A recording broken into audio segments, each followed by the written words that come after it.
Do you want to expand your lower register, but you don't want to spend months training for it? Well, you are in the right place, because today I'm going to tell you how I increased my range in only 1 week, so you can do the same. So if you are watching this video, probably you want to expand your range, your lower notes are weak, or maybe you need some lower notes to be there for you for a specific song.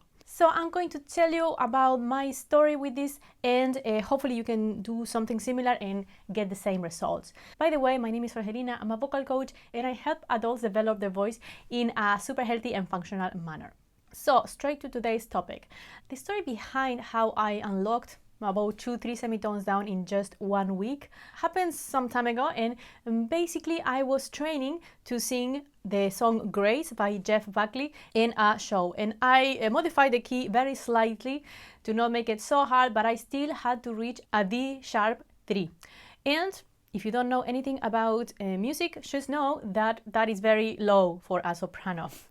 I had to sing for this show and I needed to get it in that key, and I was just really struggling, practicing really hard with the song to get those extra low notes, and not succeeding particularly. So how did I resolve this situation? Well, it was kind of by accident actually. So what happened was that also for the song I had to learn to sing with distortion.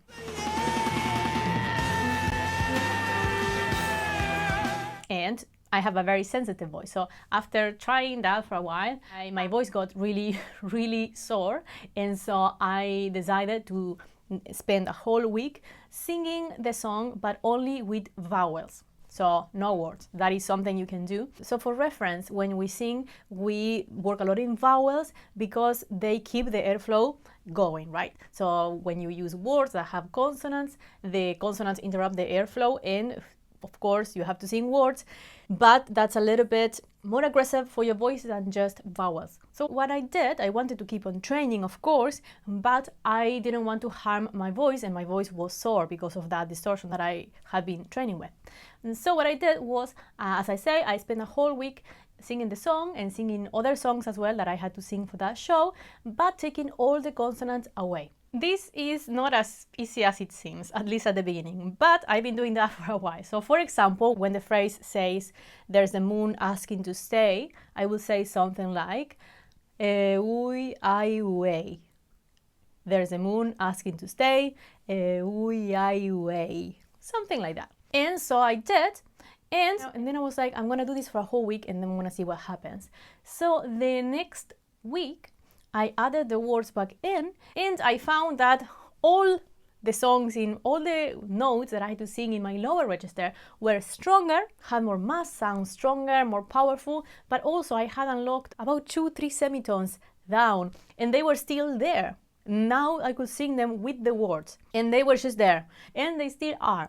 So that was a big discovery. And then of course, when thinking about it, it made sense, right? Because for a whole week, I kept on training my voice, but I gave my voice and my vocal system the ideal context for the voice to flourish and for the voice muscles to do what they have to do without much interruption from other muscles. And then when I added the words, the system could still work with much more efficiency. But of course, there is a trick.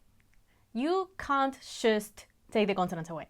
There are 2 things you have to do for this to work really well. The first thing is when you sing, when you take the consonants away, you want the airflow going, all right? So let's say if you want to sing, "There's a moon asking to stay." Of course, that's not the key of the song, but just to exemplify something. If you take the words away and you use a vowel, yeah, so any vowel, so you can see how the airflow is behaving, you don't want to be doing something like this. Ooh, ooh, ooh, ooh, ooh, ooh, ooh. See those little interruptions? Not good. So you want to sing the melody with a constant airflow, something like this. Ooh.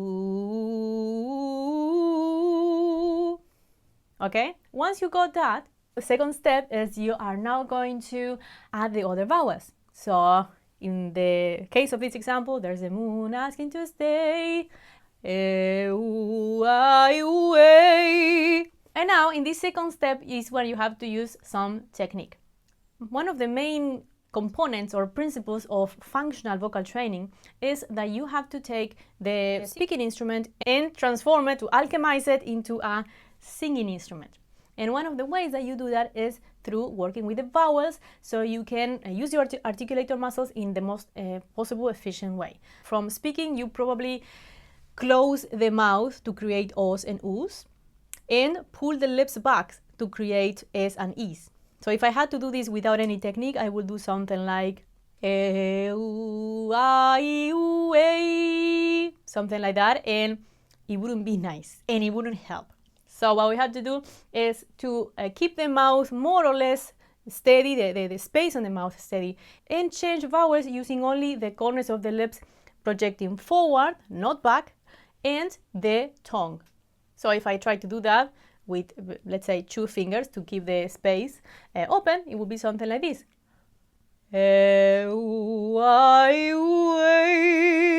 So for O's and U's and all the family of those vowels, I project my lips forward, and for all the family or all the vowels of the family of A's and E's, I project my tongue up and forward with the tip of the tongue touching the gum. And that is how I did it. Now this, of course, is earlier said than done, and it takes some process to get there and to be able to do it in a way that it has those results. So if you want more in-depth training, I have a video there that explains more in detail these articulatory movements. And also, if you want to go super in-depth and have real transformation, then what you need is to get my help one-on-one. And so if you're interested in working with me and going really in-depth into this, I have a one-on-one coaching program. It lasts 10 weeks. So if you are interested, you can go to the description below and book a call with me. I can walk you through the program and we can see if we are a good fit. So that's a little bit of what I wanted to share with you today. If you enjoyed it, go ahead, press like and subscribe to this channel, and I'll see you next time.